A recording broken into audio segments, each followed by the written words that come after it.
All right, hello, welcome. Uh, Welcome to Paint and Petticoats Masquerade. Um, it's hoping to get started here in a second. Um, all right.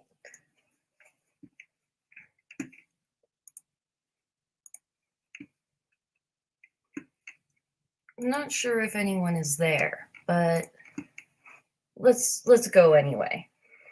Um,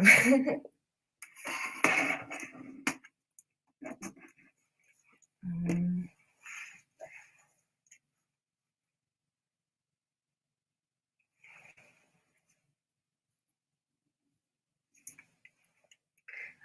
oh, hello. I didn't know if I'd be able to see when people were. Anyway, all right, here we go. Welcome. I'm very excited to be here teaching how to paint a pretty cool, I think, customizable acrylic masquerade mask. Uh, let's see. Oh no. Um, Here we go. Okay. Crisis averted. Well, my name is Kacey. I'm also prowling around the internet as Eerie Dearie or Eerie Dearie Arts. I've got a bachelor's in arts and studio arts from Adams State University in Alamosa, where I'm located. I really like to draw and paint, and I paint a weird amount of things with masks in them. So I I feel like this was probably a good choice for me. I'm inspired by magical girl anime, mythology, comics, historical fashion, of course, Lolita. Um, yeah. And today's project is the embellished mask paintings. Hooray! And I have uh, everything good to go to be able to make a painting here. And and maybe if you guys want in the comments, or you all want in the comments, to give some input occasionally, I think that would be pretty cool. Make a virtual Versailles themed mask. All right. So materials. I'll first go into, all right, studio acrylic or craft paint. And so craft paint you often find in these little bottles. You can get them at like Walmart or whatever. Like they're cheap, they're pretty good. You can also get more like an artist paint kind of situation. A little more expensive, but also more pigment and a bit thicker. Uh, the difference between craft paint and studio acrylics, if we're talking water-based acrylic paints, I found out there's oil-based craft paints, but we're not going to worry about that right now. But craft paint and studio acrylics are basically the same thing, just one of them has a higher proportion of liquid, which is craft paint, and one of them has a lower proportion of liquid and a higher proportion of pigment. So studio acrylics will blend really nicely and create lots of really cool colors. But with craft paint, you can also buy them in just any color you can imagine and just have that color pre-mixed, done, good to go. So anyway, need some paint, black and white, whatever you want your mask color to be, whatever you want your background color to be. And you could obviously add more or do whatever, but I'm trying to keep it nice and simple.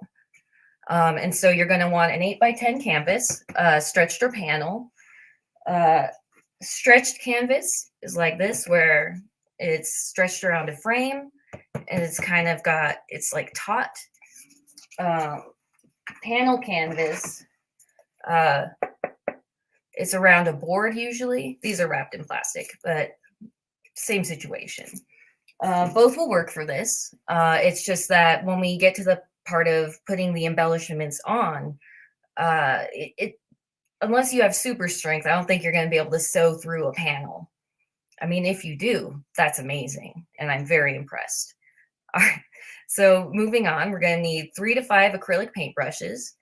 And I recommended a 1-inch flat brush, just kind of a 1 inch or close to 1 inch. And this is what we're going to be using to paint in the background with these broad strokes. You can cover a lot of area pretty fast with a bigger brush. All right, and then we want our 1/2-inch flat brush, which is about here.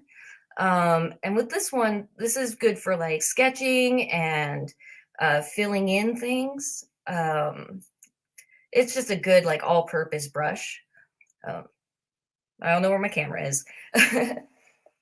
And so you want this is a little smaller, probably a 1/2-inch angle brush. These are so useful for like lines and like if you want to make like anything like a calligraphy style. And a small round brush. Mine are a little bit frayed and kind of crazy looking, but just kind of your typical what you might think of with a paintbrush. Just something thin, good for outlines, good for like if you want to do like little tiny details. All right. So we've got our brushes and we've got our canvas. More materials. For embellishments, there's so many things you can use. It would be easier to list the things you couldn't use. Like lace is great for like laying on the canvas. You could paint over it. You could use it to make patterns. But we're going to get to all of this a little bit later. But so buttons, ribbon, beads, bows, feathers, fabric scraps. Like if you can get it on a canvas and it, is not a living being, then you're good. And some miscellaneous things you might want. This is paint and petticoats, but I understand if you don't want to paint in your petticoats. Wearing an apron or a smock or just clothes you don't really care about, totally okay. I paint in my pajamas a lot of the time, but I'm used to getting paint all over my clothes. But today, since I'm wearing Lolita, I'm wearing a nice black apron that kind of matches, which is, I don't know, nice. All right, you also need a water cup and yeah, kigurumi would also be perfect. So you need a water cup and it should not be something you use for food or drink.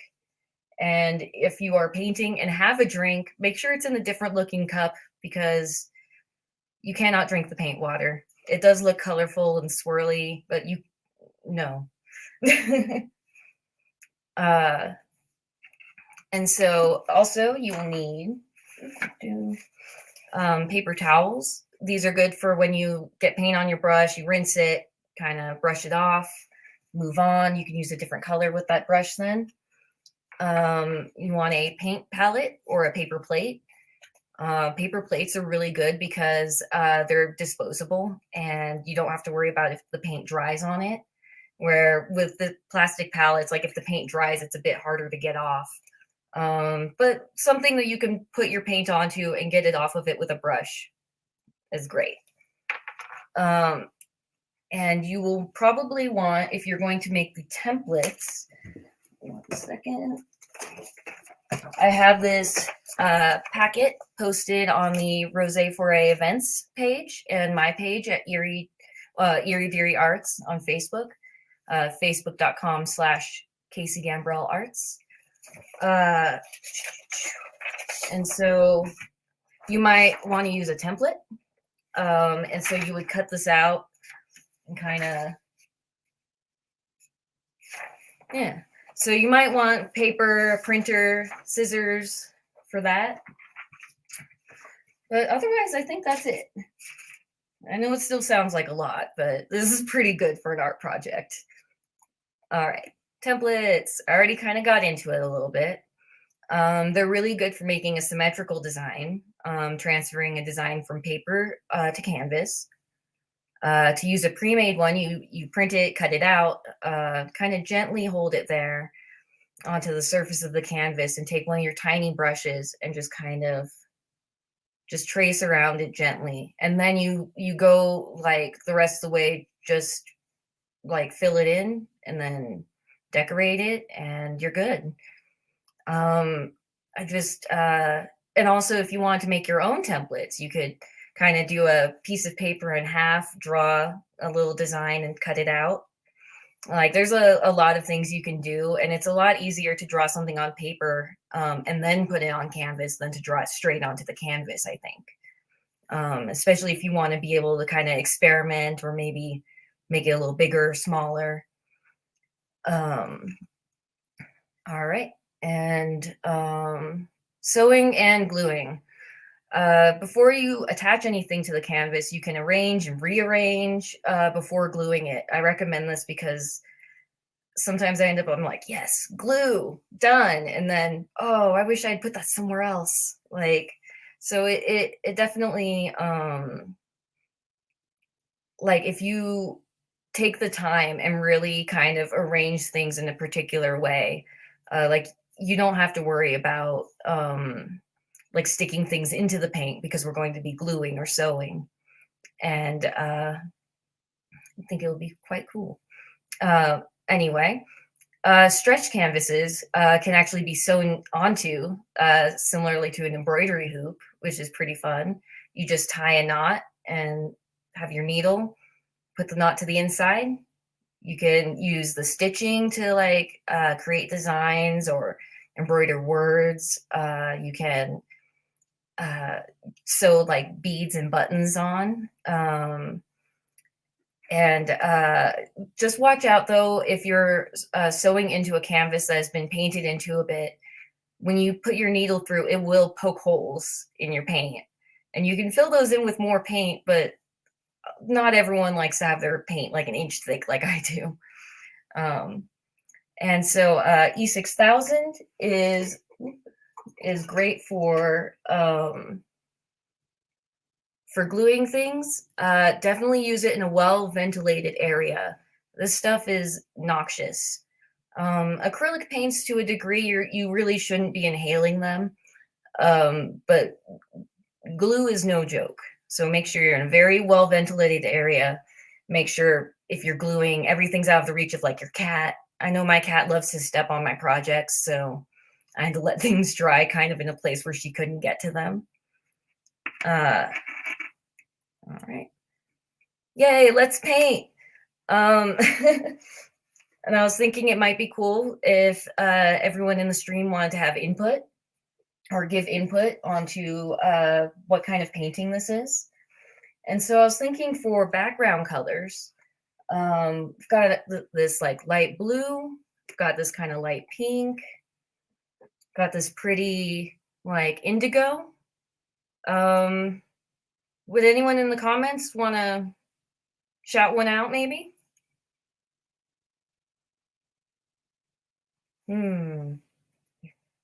Yeah, I think pink, blue, and indigo are the ones. But what we're going to do with our background color is we're going to just paint it flat on the entire surface of our canvas. We're just going to cover it. And so, oh, pink. Yeah, sounds good. Thank you. It's Camille, y'all. Yeah, Camille, thank you. Oh, okay. All right, now we're cooking with paint. Okay. So we're gonna take our 1-inch nice brush. We've got some paint on my palette. I am very messy with paint, so oops. But it doesn't matter. When it's on the palette, it can be a mess. And honestly, most of the time when you do something art, it's gonna look like kind of a wacky mess for a while before it starts looking like something. So like, I guess just being aware that it's gonna look like who even knows for a while, and then things will start to click into place. All right, so we got my brush loaded up with some paint. I'm gonna, all right. And I'm using an easel for this, but that's more for the sake of the stream than anything. This painting is actually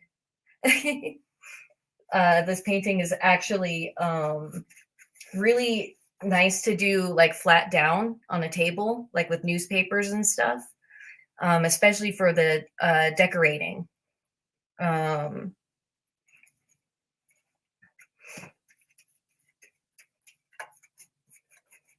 and so we're just going to try and get a nice even coating. Oh, okay. Maybe we could make it so my easel holds the canvas. That would also be nice.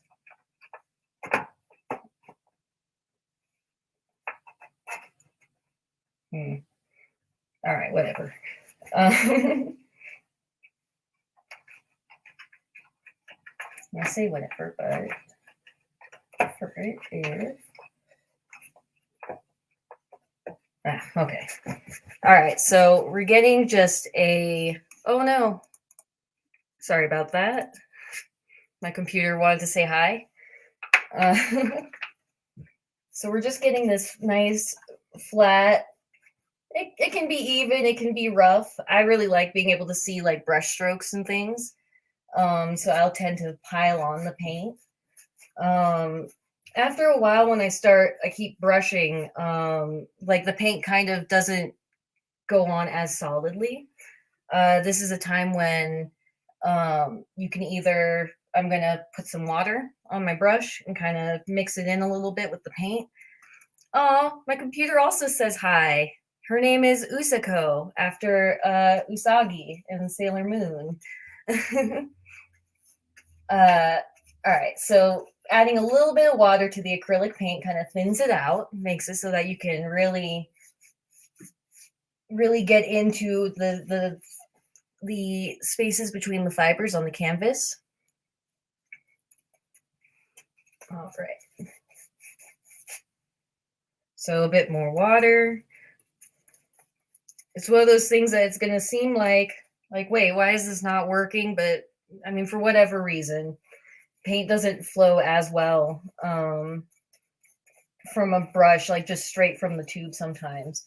Though if you're using craft paint, with the way everything is so liquidy, you don't usually have to water it down to get like a nice coat of things. But sometimes you run into a problem when with craft paint if you want to really build up, because it's a bit thinner, it's a bit more transparent, which can be a good thing or a bad thing. But when you paint, like, maybe notice the consistency of the paint.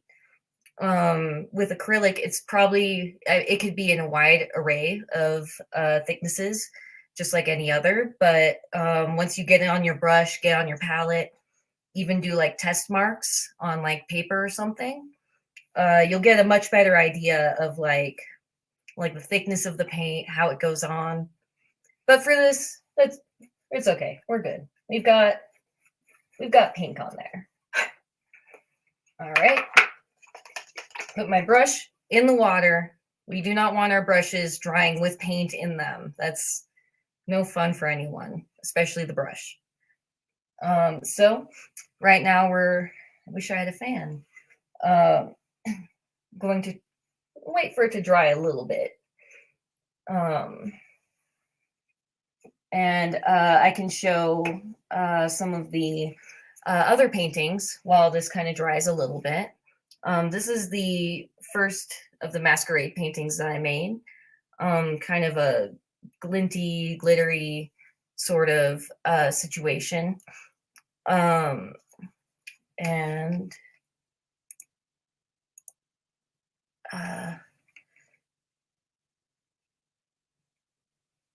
sorry.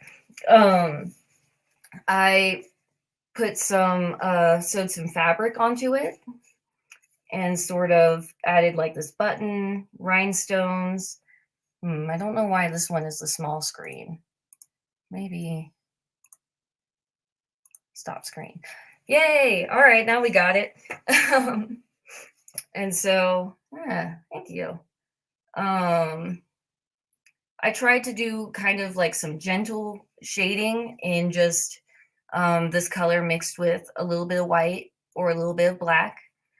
Um, and really, all you need to do is kind of tack any fabric on, um, and maybe do a couple dots of glue, and it'll stay.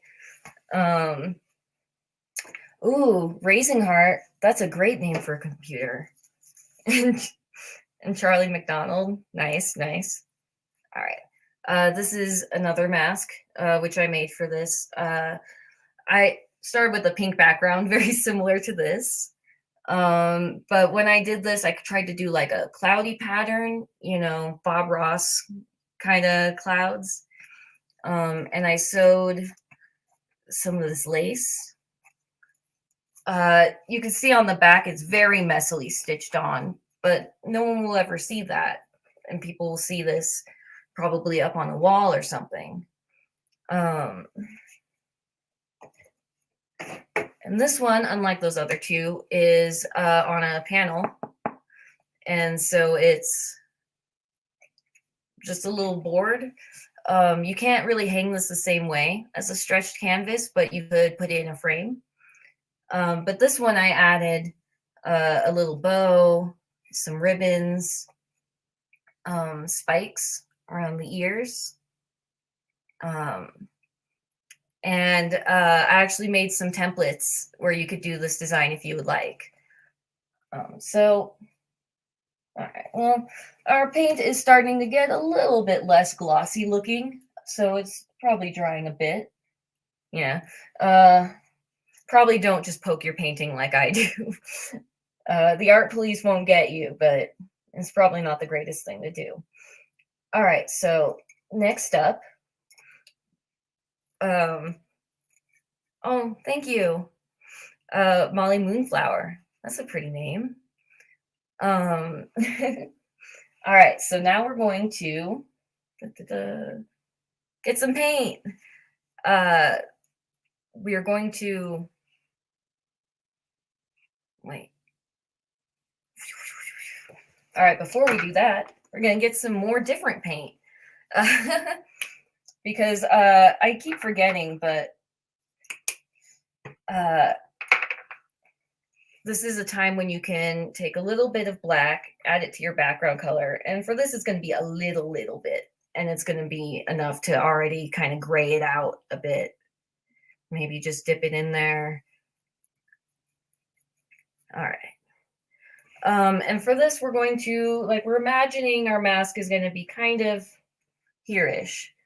And so if we're assuming our mask is here, light is coming down. And then do kind of a splotch, like a shadow. This is going to be basically the shadow underneath the mask that it is casting onto whatever material the background is. I kind of intended for it to be like it's very vague. You don't know if it's draped fabric. You don't know if it's maybe like a studio. It's just kind of a mental thing.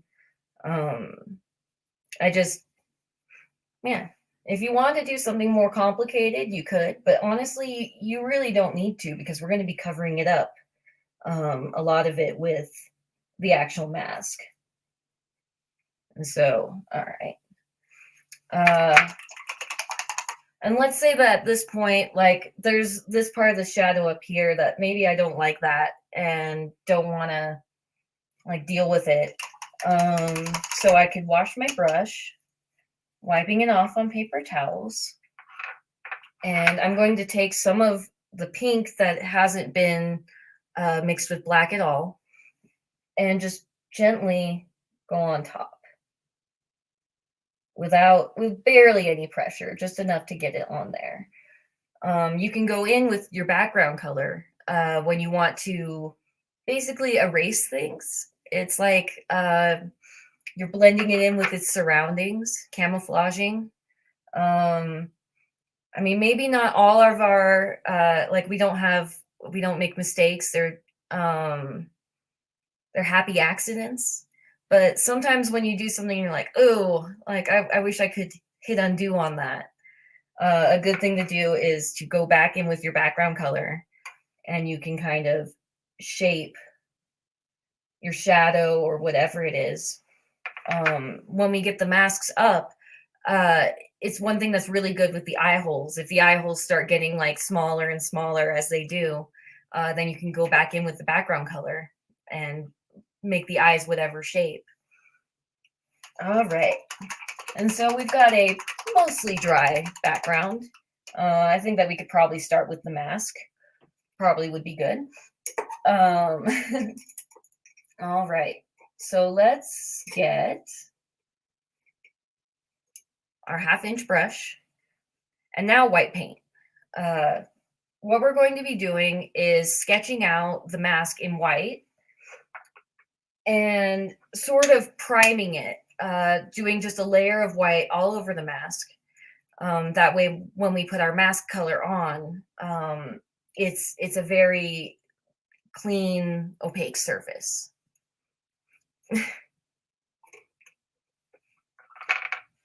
Gosh, same. Sometimes when I've been doing a lot of digital art, I'll find myself kind of doing like the undo, undo, undo. Wait, no, I can't do that. One day.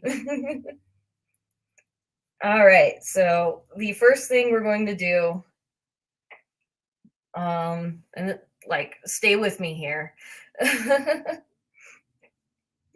First thing of drawing a mask, unless you're using a template, in which case now would be the time that you would trace around it now that you have your background and any shadows or anything. Oh yeah, the iPad. People using like Procreate and everything. I really like Autodesk's sketchbook. It's my so good. All right. Got my brush, got white loaded up on it, and deep breath. This is a big, like, oh, this is gonna look weird, but we're gonna draw a nice big X in white.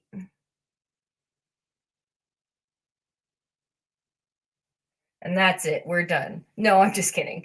All right. So I like to start painting a mask with an X because it kind of maps out this area with over the bridge of your nose, kind of by your brows. And so get kind of an X going where I want it. That seems pretty good. The next thing, this X will become a mask. I swear it. We're going to take our same brush, but we're going to hold it sideways and try and create a very thin line. So, and just connect the top of that X. Oh, thank you. Yeah, it really helps. Whether you want symmetrical or asymmetrical, it kind of keeps it's like a little framework that you can kind of work off of. And so at this point, then, okay, whoop, we're going to start defining the eyes. Oh, Control Z, Control Z, Control Z. I feel that too. I tried not to let people see the pain. You cry into your sketchbook. All right, so we're gonna go around the eyes. I'm kind of just doing like a little V. We just kind of want to show that like this is the area the eye is gonna live in. So I'm gonna try and do that on the other side. Oh, well, all right, yeah. And if you mess up on any of this, like it is really like this is a sketch layer, and we're gonna be covering it up as well. And so, all right, get that in there. I might end up widening those eyes later, but I've got, I kind of have an idea where they are.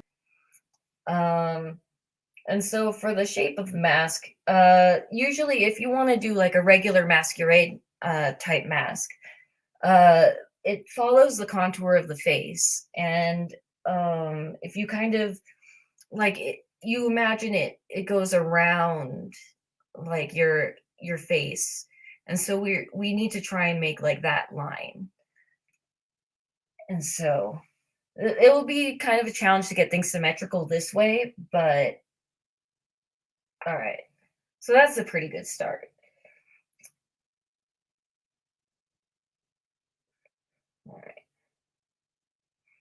All right.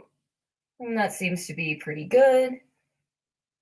Maybe I'll kind of finish it out. Basically, we're just doing kind of a little V and then a big V, echoing that. Little V, oh, big V.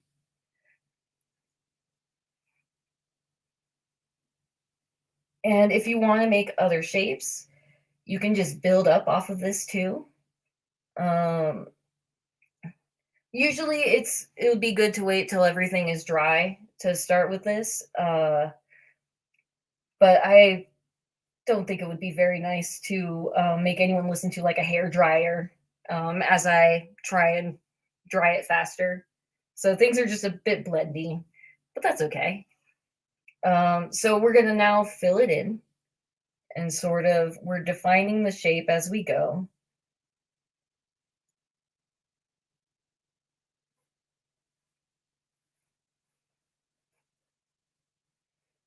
And it's okay if this looks messy. We're gonna kind of build up on it a little bit until like it looks kind of like solid, basically. And this is what takes me the longest time, which is why I think the templates are probably like really nice and helpful. That you can basically just transfer a design that you like onto the canvas and not have to be like, oh, is it the same? But also, even if it's not symmetrical, like it's art, you know? Uh it can be however, it's an expression of you. Um so however it is, like it'll be great. All right, so we are filling in, filling in, filling in. And I'm using my 1/2 inch brush. This would also maybe be okay with the 1 inch brush, depending. Um, I completely lost one eye, but that's all right. We'll get it back. Okay, so got mostly pretty decent, you know. Like we know where the mask is. We know where it sits. Um, it's got one eye that's kind of closed, but we're gonna mess with that. So now I'm gonna get some more of the background color. And while my white paint is kind of drying, I'm gonna try and open up these eyes a little bit more because I just like, you know, give me those big shoujo eyes, you know, even on masks.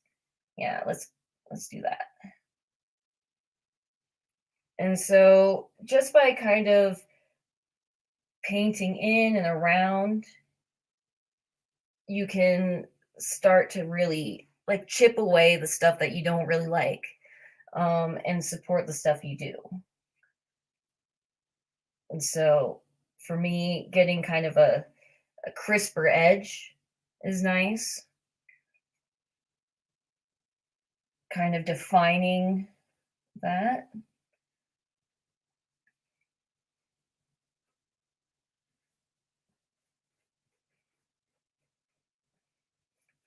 And when you go around the edge, you can also like blend outward. So depending. Um, and I noticed down here, I'd like to maybe touch things up a little bit before I move forward. So I'm gonna just take a little bit of black, mix it with some pink, try and match. Seems pretty close. We're gonna try and match this color. Another benefit of craft paint, you could just get a color, a darker shade of that color, another color, darker shade of that color, and not have to actually mix anything.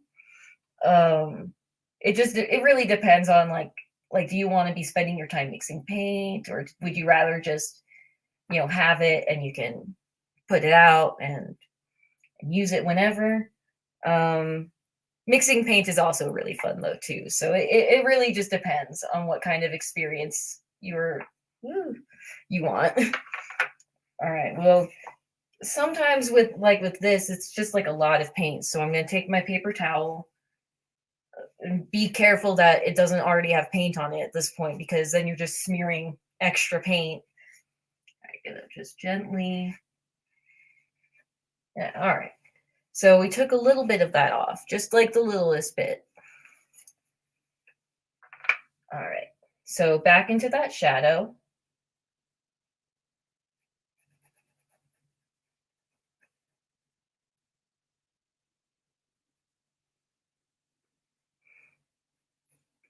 All right. And I think I would like to get the white a little thicker, and that's also another way that you define the background. You define the foreground, like the positive space being the object, negative space being everything around the object. So we're defining this object by going, we're painting it, and then we're also painting the space around it.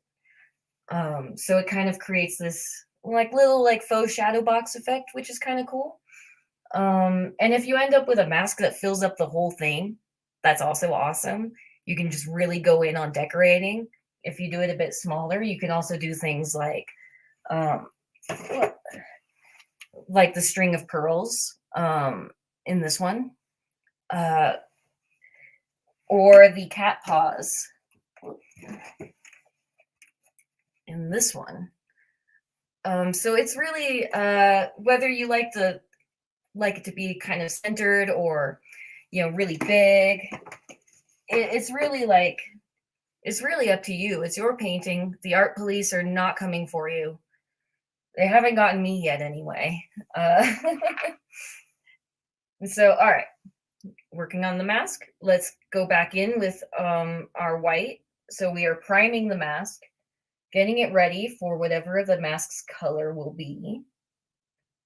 And just trying to be a little careful around the edges, just making sure that everything is kind of like all the lines are kind of crisp and nice. Ooh. Let's see. And don't just wipe paint off the canvas with your fingers. Me. That's not a good thing to do. And so you can really use the shape of the brush to kind of like using the wideness to just go along the shape, go along this one, kind of finding the rhythm of the shape. And so we are almost. You can kind of tell even with your brush when acrylic paint is starting to dry because it gets like a little tacky. It starts to kind of hold on to your brush a little bit. And so that can be the time to either add more paint, add more moisture if you want to keep working on it before it dries, or you stand back, let it dry, and then come back to it. Painting is really great because you can take a million breaks. You can, like just like I put a layer on, time to let it dry. There's nothing else I can do at this moment. And so it kind of frees you up to, I don't know, maybe structure your day around it. You paint, you let it dry. You paint, you let it dry. And it like slowly it comes together. All right. And so I think I'm gonna take my little angle brush, which I think is quite handy. I'm gonna dip it in some water and take some white. I'm gonna make kind of like a watery white. And this will just make it really a lot easier to go around these lines and make them nice and crisp. The more crisp the lines are, the more separate from the environment it will be. The more blurred it is, the more kind of like receding into the environment or being a part of the environment is what will happen. And in either scenario, like you could really play with that to make some cool stuff. But for this, since we're just doing a primer, I want it to be pretty much the exact shape I want.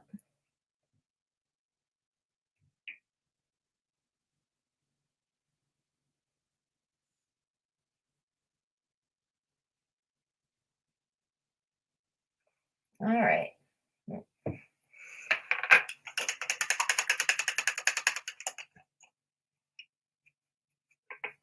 Rinsing brush, gonna go in with the shadow. But as this white dries, I think that we could probably start thinking about what color do we want the mask to actually be. Oh gosh, that's way too much. All right.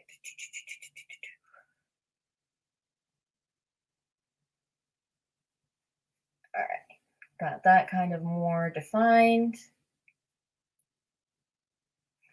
Depending on how dry it is, the acrylic will either be pushed around or you'll be painting over it. It's really something that it it's a little bit strange, but the more you do it, the more you kind of get the timing and know when things are supposed to be done. But also, like, take that rule book, toss it out the window. We're painting. So it's really whatever you want. Um, I used to teach paint and sip classes for a little while. Um, and I never really was a I mean, I'm a fan. I think it's a really cool concept, obviously. Um, but I was never a fan of how everyone had to make the exact same thing. And I would always be trying to help people like customize their art. Um, and using a lot of time to do so. Like there was a painting we did with a songbird, and someone wanted an owl, and I was just like, an owl, yes. And so we ended up trying to figure out how to paint like an owl in the painting instead of a songbird. And so I guess my hope with this and with anything I do in the future is that it'll be something where there is some structure. You're not just sitting with a blank canvas going, what do I do? Uh, but you'll have like a little bit of like a guide, but then you can just be like, shut up. I'm doing the rest of this my way. And I think like that's the coolest thing, is the individuality people bring to their projects. Um, and all right, need maybe a little more time um, on that. And there's like a lot of ways that you can inspire masks as well, or get inspiration for masks. You can look at real masquerade masks. You can look in museums. You can think about your favorite chord and go like, what if there was a matching mask for that? Like, what if I went to the masquerade in Moitié and like I needed something to grace my face? So you can really plan things out kind of like what do I wish that like sometimes I like to think about like what do I wish like I go into a shop, it's kind of mysterious, there's a lot of things on the shelves, and then I see like what do I see? Like what would I want to see? And then, maybe paint that. Because I think that with the masks, I actually have several real masks that I've collected. And there's just something really special about them and about the concept of a mask, about alter egos revealing or not revealing your identity. And with J fashion, I feel like it goes very well, because we are influencing the way others see us and perceive us. And it's just, I don't know, it's really interesting. There's a million ways you could take it. Um, and if any of you end up painting any of these, I really want to see them. So really tag me. All right. So we've got our mask base. It's a little asymmetrical, but I'm okay with that. The cool thing about masks is that they're kind of organic shapes and they're never really going to look perfect, even like especially in real life, because they're meant to be shaped around your face. Sometimes they're made of even like materials like leather, and so it's okay if it's a little lopsided, or and if it's not okay, that's also a good time to build it up. All right, so we've got this. And now for the mask itself, I was thinking, well, we've got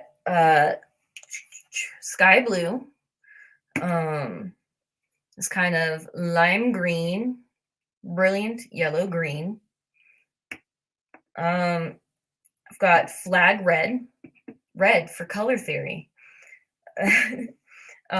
This color blueberry frost, which I think is quite nice. And this color called sunbeam. And so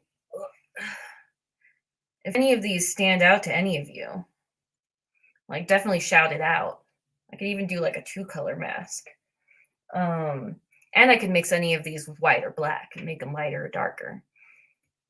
So is anyone feeling the light blue? Oh, one of the blues? All right. Oh, that's okay. I don't know how to do it either. So, all right. So we've got these two. Disaster. All right. So we've got these two blues. Maybe we could even use them together. Oh, red. Oh, on the sky blue. Well, okay. Maybe we could do like blue, and then we could do red accents. Okay. So maybe we go with the sky blue for the mask.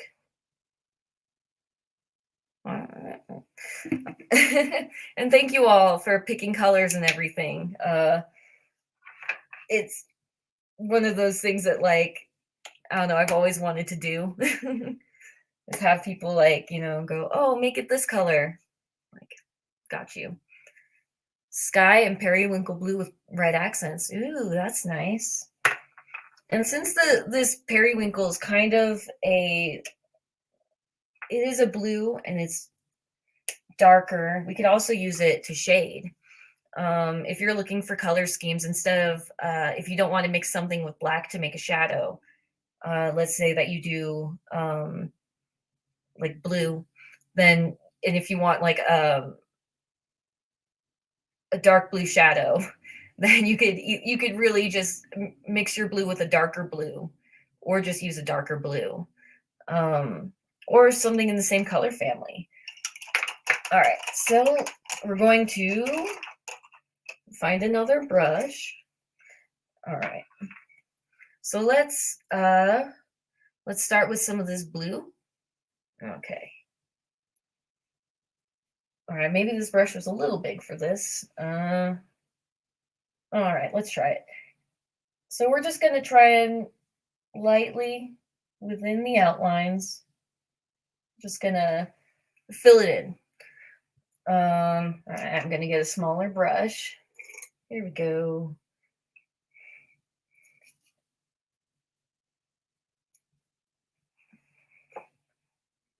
Gonna fill it in. And because we're painting the blue over the white, it's a more true blue than it would be. Oh, true blue. It's a more true blue than it would be if we painted it directly onto the pink. And it really like allows for some separation between it and the canvas, or the background anyway. All right, so whoop, going wild. Okay. All right. And painting is something I usually do very slowly, with lots of breaks in between for drying. And so when you, or if you choose to paint your own mask, it'll probably be a more relaxed pace, and that makes sense.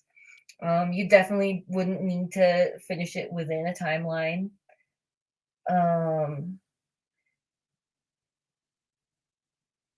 But like, it's definitely possible. But you're also, there's no reason why you need to paint super, super fast. The paint dries and everything, but with acrylic, you can always just paint over it. because once it's dry, it's not going to be really water soluble anymore. So you won't be able to change it, but you can just paint right on top of it. So it's sort of a subtractive kind of method to go all art school on you.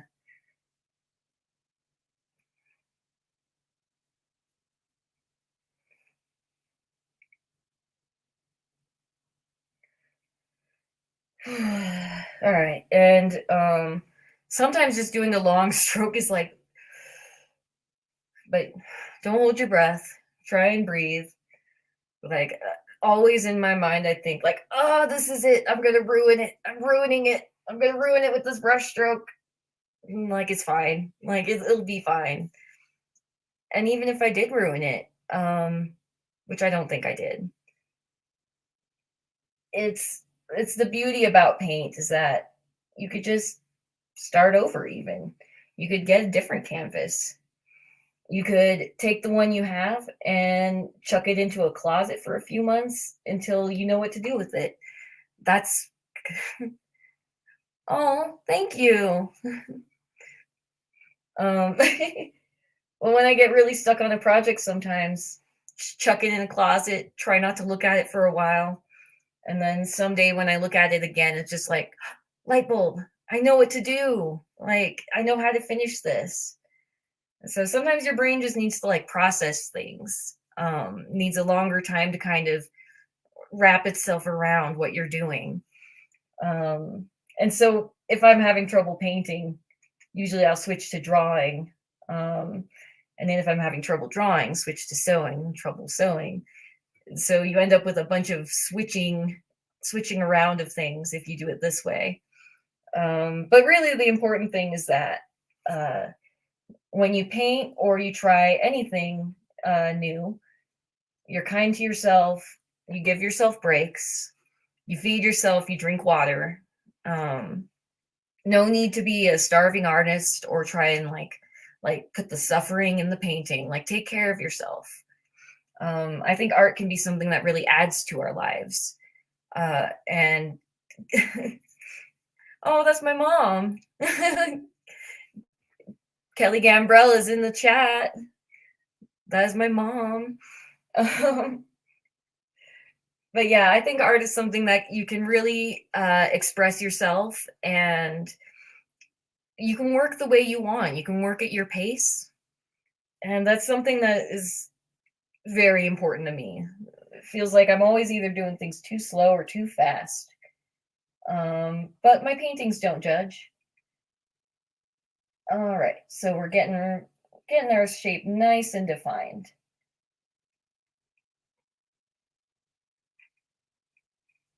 Okay. And usually it would be nice to maybe put a couple of coats, get it really solid. Yeah, don't drink the paint water. It does look pretty. It's not good. And yeah, mom support. My mom's always been very supportive about me and my art. And her mother, my grandmother, is the one who taught me how to paint. So it's just very, I don't know, it's special. It's something that we can all share. Oh, yeah. All right. So I kind of got some paint where I don't really want it, but I've got all my blue for the base of the mask in. Okay. I'm going to take my small brush and I'm going to go around the edges. Also, you might end up hearing my cat. She just woke up from her nap and is wondering why I'm being so loud. uh, so we're just gonna try and go over the edge a little tighter. And I'm resting my hand on my easel here, but you could also rest your hand on dry parts of your canvas as well. I just try not to do that because I'm always like, whoops, and getting paint all over myself, and then the paint on my arm gets on everything. So it's helpful to brace your hand or your arm on something though, so you're not just like out there with an completely unsupported arm. And so I can kind of put my hand even above and sort of follow this line. Oh, I'm getting some blending. I think the white was a little thick there, but that's okay. You can just paint right on over it. And as you paint more onto this painting, it's going to start building up some kind of texture and get kind of like gnarly, which I think is cool. You can also smooth it out by taking your brush with a little bit of water and kind of just go over the top. Um, but I really like it when you get random kind of lumps and bumps all in your paint. I think it looks cool. And I think that's an important rule to follow when you're making art. If you think it looks cool, oh, yeah, paint and pencil too, the graphite all the way down. Yeah, the art supplies just end up everywhere.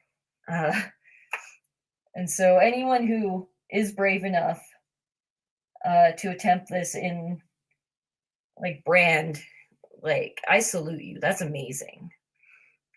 Uh, I'm wearing a bodyline blouse and I'm still like super scared I'm gonna get paint on it.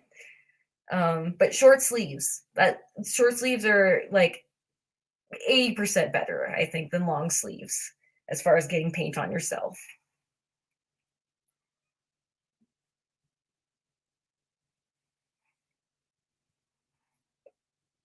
All right. All right. So I'm going to. All right, this might get a little repetitive, but I'm going to go into the negative space again. We're going to let this blue dry a little bit before we start our shading.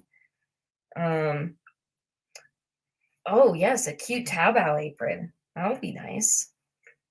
I keep thinking about making an apron, but then I'm like, the more effort I put into it, the less I'm going to want to get paint on it, and then it defeats the purpose. Or maybe like an apron that like is vinyl and you can like wipe it off. I don't know. Eventually I'll figure it out. So we're gonna, with the angle brush, it's really good for going right up close to a line and just getting that edge nice and sharp. And we're just adjusting, adjusting. Oh, I like the idea of a raincoat. That's cute. Yeah. So I'm going to go in under the nose a little bit.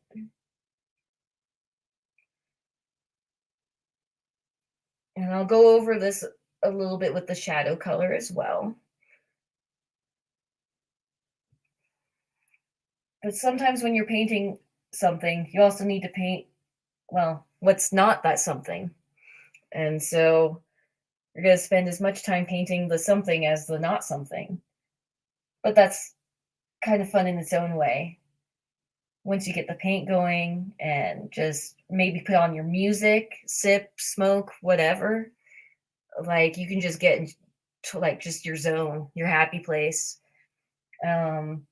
Sometimes for me, it's like just time is not real. Like if I just get really in the zone. And I think that's a great state to be in. Oh, Lumi Brie. Yeah, Lolita umbrellas are really cute, like parasols and stuff. And like, um, I also saw this apron. I don't know the brand, but it looked like a froggy. And I was just like, oh, I don't want to get a froggy apron and then get paint on it, but oh, it's a little froggy. One of those like, oh gosh, is it worth it? But it's probably better than just getting paint all over my clothes. So, all right, so I'm still just kind of going in and refining my edges. Yeah. Got kind of a wide-eyed look. And in the templates, there's like a mask that's similar to this one.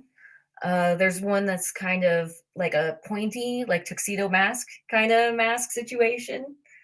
I've got a couple of cat ones, one with the X'd out eye, which I thought was kind of cute. um, and one that's kind of like a like flames or feathers. Um, and so you can really play around with kind of what you want to do. And I don't have any feathers myself, but I feel like this is an ideal situation to like put feathers on your painting. Like the masks with the feathers coming off the side and everything. All right. Um, all right. And so I've got pretty much, got good coverage. Gonna get a little bit more of that shadow color just so I can kind of bridge the gap and make everything look nice and there. Okay. All right, I'm just going a straight line at the top, the shadow, kind of going around the mask.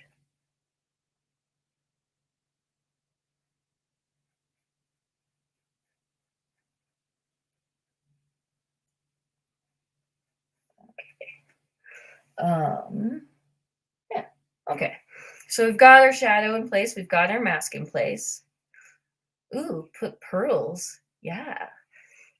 Um, and let's start with some shading. So I got out some of that darker shade of blue. And so we could do some of the shadows with that. A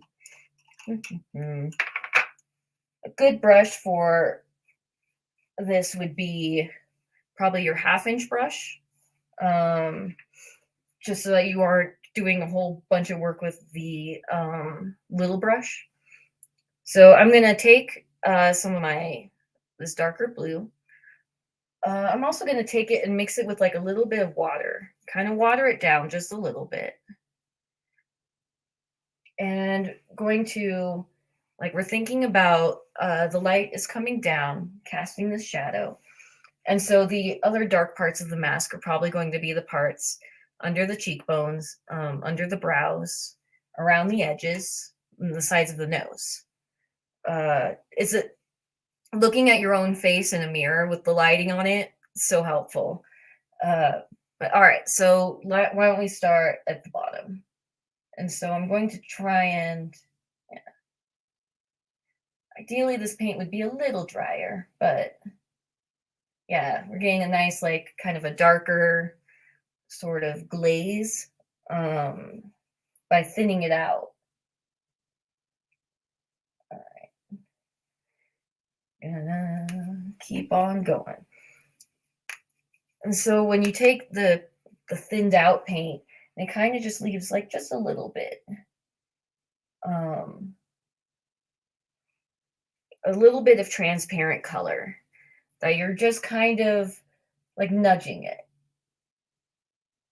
And so maybe blend the edges, kind of scribble, scribble. Well, again, we want to get this area kind of over the eye, under the brow. That's usually in shadow, or at least partially in shadow. All right.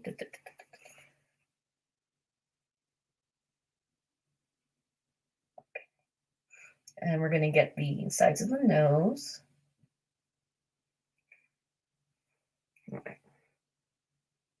And around the edges, I'm going to take a little bit more of a proportion of this paint and mix it with my little glaze I have going, mixed with the water. So it's a little thick, but not quite as thick as it would be just straight out of the bottle.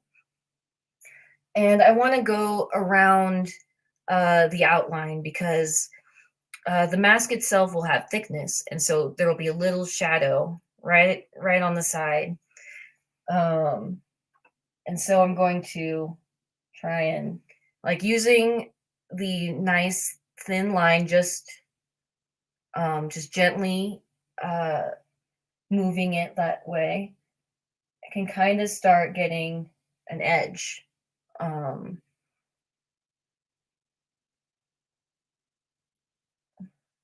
and when you water it down a bit, the paint you can actually kind of push it around. so I can push it right back up against this outline where I want it to be.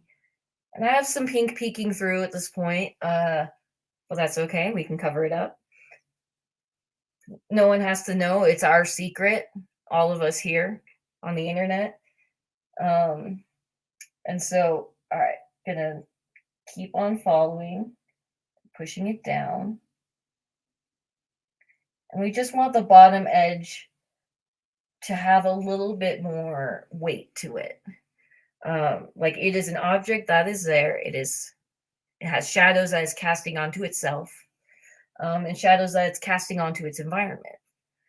And that really that really anchors something and makes it look more like I think there's a term for it, trompe-l'oeil, like trick the eye. I'm probably not saying that at all right, but we're just doing our little mask and a little shadow box. Just a little trick of the eye, but maybe from across the room, someone might think, is that a real mask? All right, don't be like me and just stick your finger on your art. Okay, and now we've got kind of some darker shading.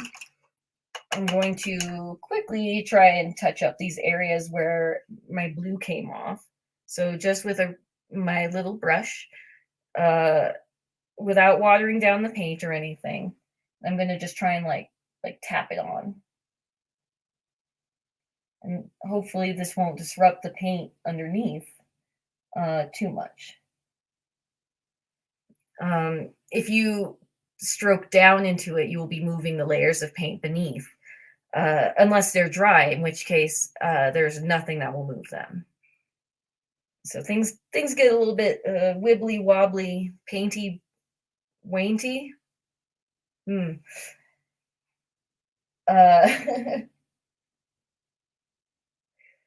But yeah, so now I'm just kind of tapping some paint on in the places where we may have lost some structure. Oh.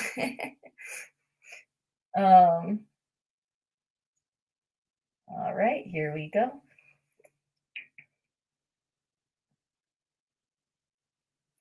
It's all about the layers. So warning, the more layers you pile onto your painting, heart, the longer it will take to dry. If you do like lots of thin layers, it'll dry pretty quickly.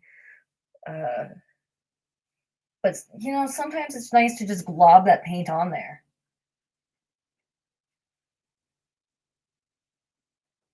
Okay. All right, looking good. Got it all filled in. And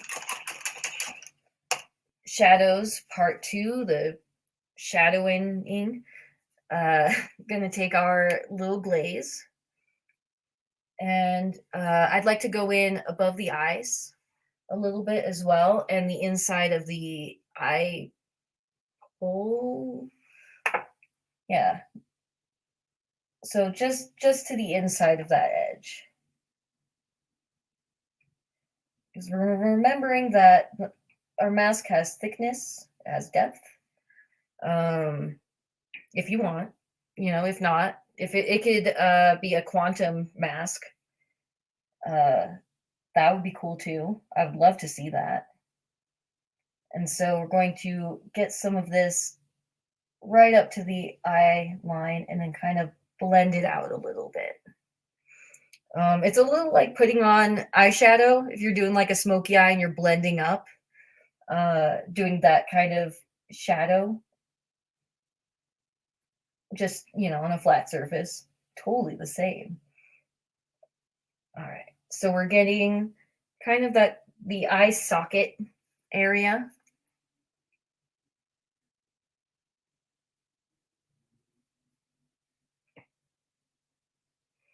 Picking up some more paint. That's okay.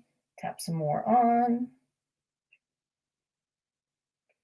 All right, and why don't we put some highlights as well?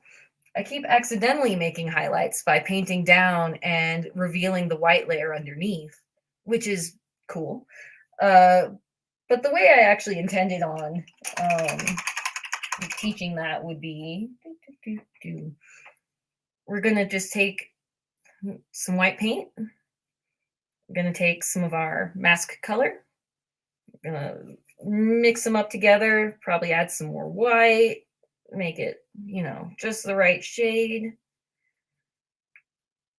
And then got our brush loaded up.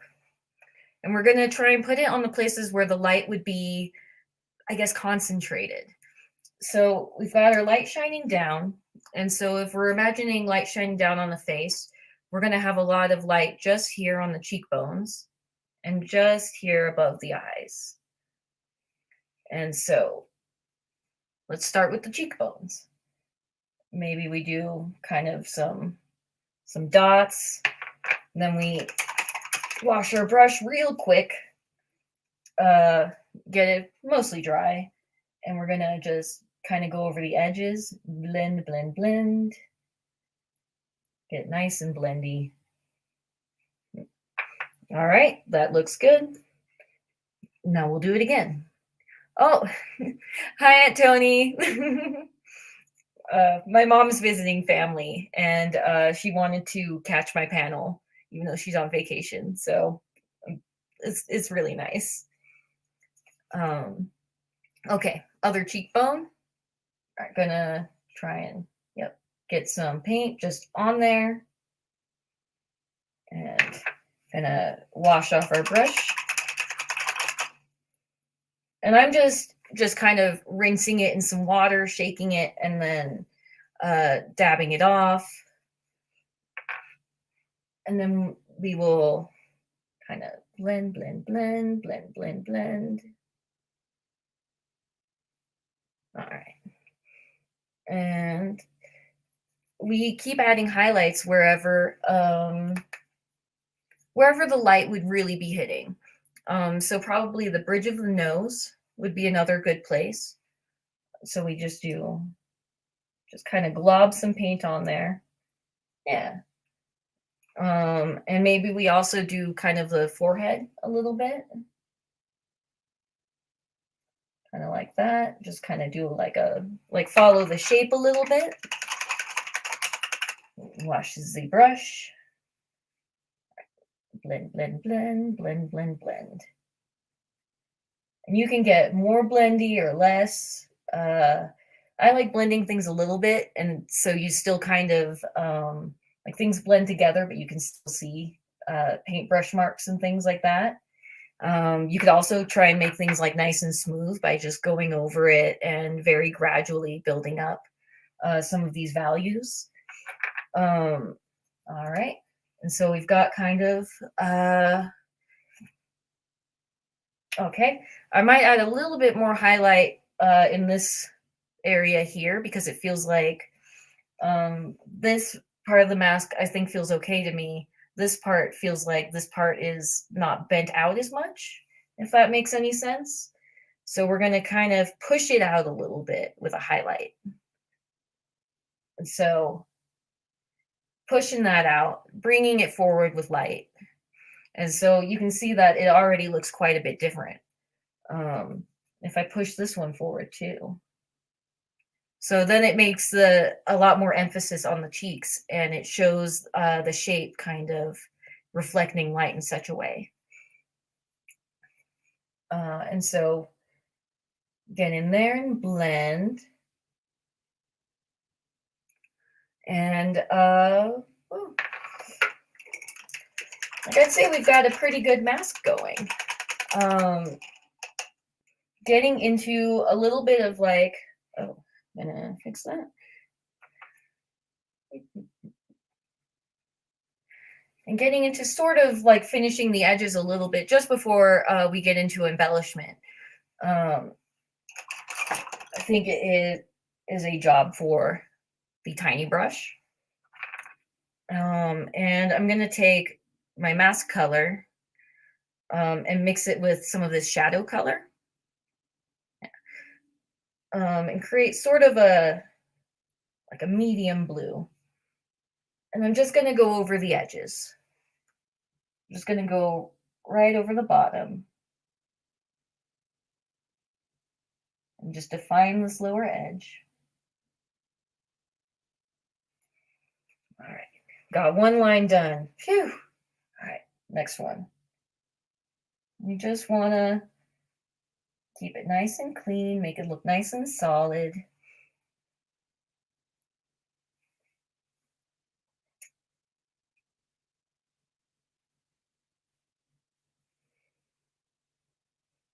And if it helps, you can thin it out a little bit.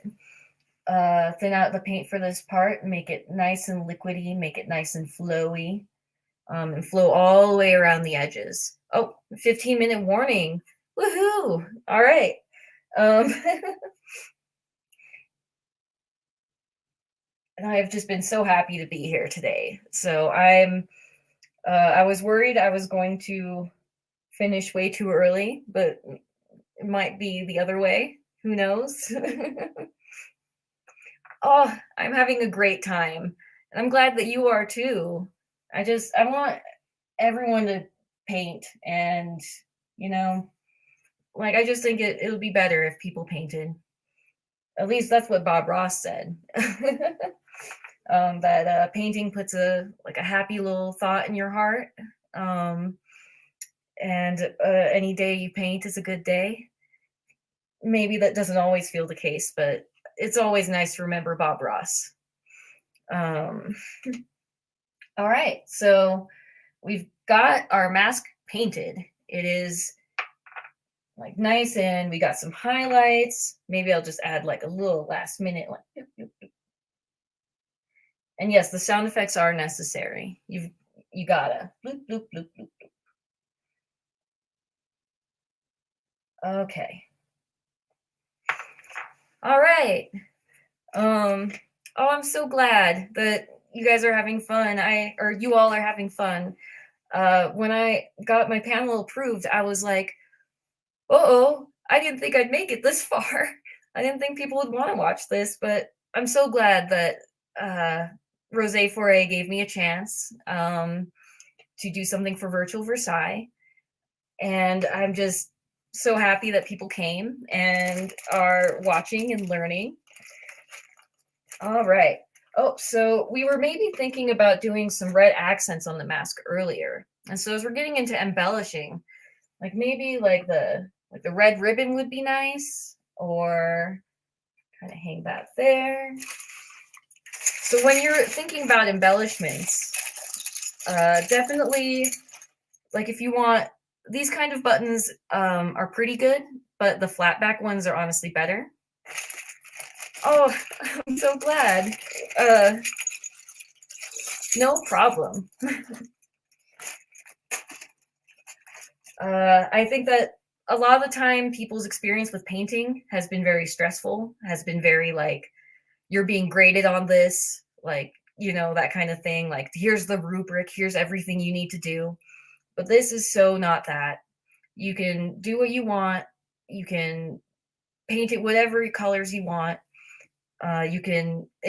It's all you, and you don't have to make something that you don't really like. And hopefully that can make painting a bit more just relaxing and kind of soothing. Like it's a little bit zen once you just have the brush and the paint, and you get kind of into it. Yes. Forget I did that. That was bad. I don't know why I act like a person. Ooh, left and right like ties. Oh, I like that idea. Okay. All right, so and it would also be kind of cool to do maybe some red details. Got handy scissors. Doing some red details in paint as well. Can kind of do ooh, yeah, that's really cute. Where's my glue?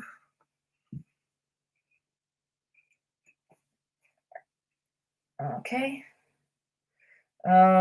And a nice thing that you can do with ribbon as well is you can kind of taper the ends, maybe even depending on the fabric.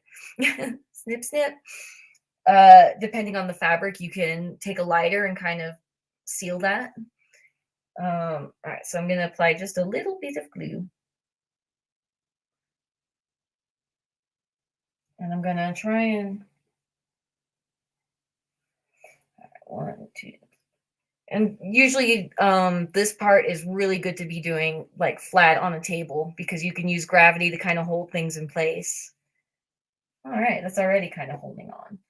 And so for this, I might like to kind of make it look like the ribbon is sort of like draped. Maybe I'll do like I'll kind of tack it down here as well. Yeah. And maybe trim that. Yeah. And so it's really if you put something on there and you don't like it, you just rip it right off. It's very flexible. Um, it's a great thing to use fabric scraps for. If you sew like me and maybe have a lot of just fabric scraps, beads, or if you have like sometimes I save like broken jewelry just because like, what if I could do something with it, Well, this is something that you could, upcycle. You could take things that have no other use to them maybe anymore and lift them up, make them into art. Right, so gonna hold that on there. Oh, okay, losing it. Okay, maybe I bring this one kind of. Usually I would be better and iron these out and everything too. But I am not getting an iron in this little corner here. All right, so maybe I kind of want to position it thusly so I can kind of hold it up, trim it. And we're really just, yeah, broken jewelry, right? Because it's just, like just because something broke doesn't mean like it's still pretty. It could still be something. So I have a lot of buttons that have been turned into fridge magnets, things like that. You can get really creative with the things you have access to and really personalize your creation. All right. Yeah. And so we've got kind of the ties are coming down, sitting. And that's pretty nice. All right. Maybe we could add something else. I've got a bunch of these metal buttons that I could maybe sew one on there. Might be kind of cool. I don't know. Oh, I'm glad. Yeah, it's kind of like I love this color scheme, like this light blue, pink, and red, like a really bold, pretty red. All right, maybe this kind of a nice like pearl situation. And you can really like kind of play with it. Let's see what I've got here. Pyramid studs. Probably not for this one. But these also would be very good for this kind of project. Yeah, I love the Marie Antoinette movie. Like kind of like the older, like the Rococo aesthetic and then the contemporary aesthetic kind of put together. Yeah. All right. So if you're using studs, I recommend folding them in and gluing them instead of punching them through like you would with fabric usually. Just because when you're getting this much of a piece of canvas cut, it could do some weird things. All right, I think we're maybe going to do one on the side. Oh, why do I have such a huge thing of buttons? I feel like every sewer probably has a huge thing of buttons somewhere. All right, and so I think I have just enough time to show how to sew something on. So I'm gonna get my needle, uh, my thread, and I just have like a little container with some bobbins, and I've got some hand needles, nothing fancy. Wherever my magic scissors went. Oh, here we go, right in front of me.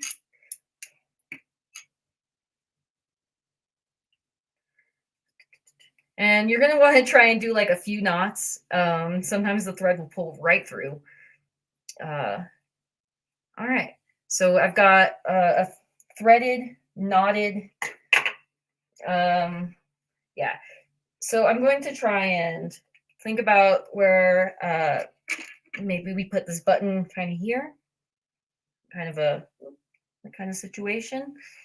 And so when I'm finding my way out of the canvas, essentially, you can either kind of hold it up to the light and you will see like the silhouette of where things are, or you can kind of like just poke at the, or you can do that and just stab on through. But then you can use that to know where to better stab on through. All right, so I've stabbed on through, got nice. So I'm going to take my button, I'm going to thread it on, and whoop, insert that needle right back in. And yay! So I usually do a couple other stitches just to anchor it.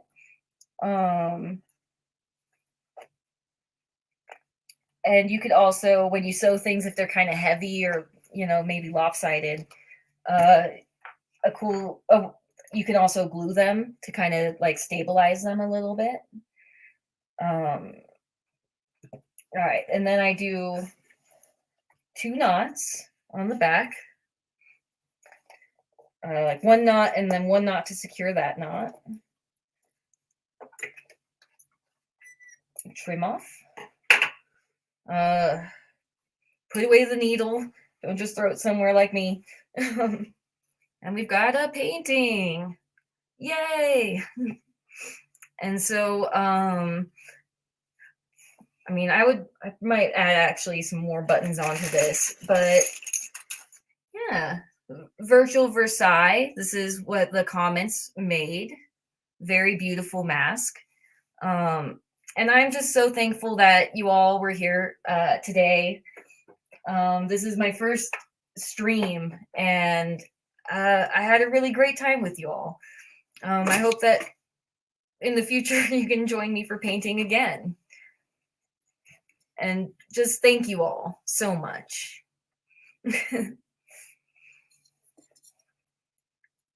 I don't really have any. Oh, oh, thank you. I'm so glad that this was something that people felt open to. And at some other event in the future, maybe we can paint together again. I hope so, anyway. And I think with that, that is my time. Oh, strawberry jam donuts. If you want to share your background or your finished painting later, definitely post it on the Rose Foray Events group page on Facebook. So I would love to see it. I'm so excited that you were painting along with me.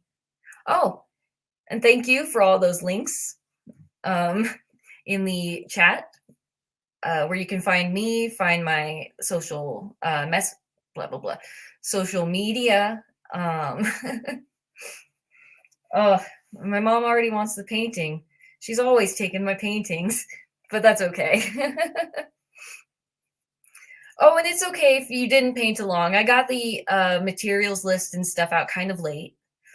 But I hope next time around, if I do this, I'll get the materials list out well in advance. So thank you all so much. All right. I'm going to bid you adieu.